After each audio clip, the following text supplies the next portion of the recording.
வாடிய பயிரை கண்டபோதெல்லாம் வாடினேனே.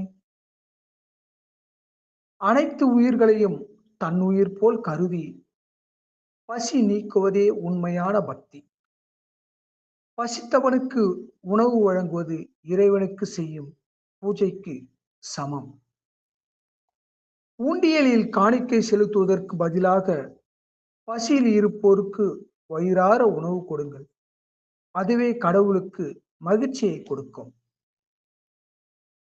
4 நபர்களை வெறுக்காதே.